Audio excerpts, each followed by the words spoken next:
At ito na nga, after ko manood ng YouTube channel, ngayon i-testing ko sa Instra 360 X4 yung Cardo Pactok Edge kung magko-connect. At ito, kumbaga ginawa ko siyang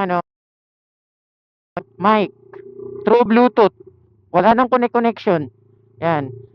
Pactok Edge, diretso na sa Insta X4. Titignan ko kung clear yung voice kapag na-edit at bibigyan ko kayo ng update. Ayan.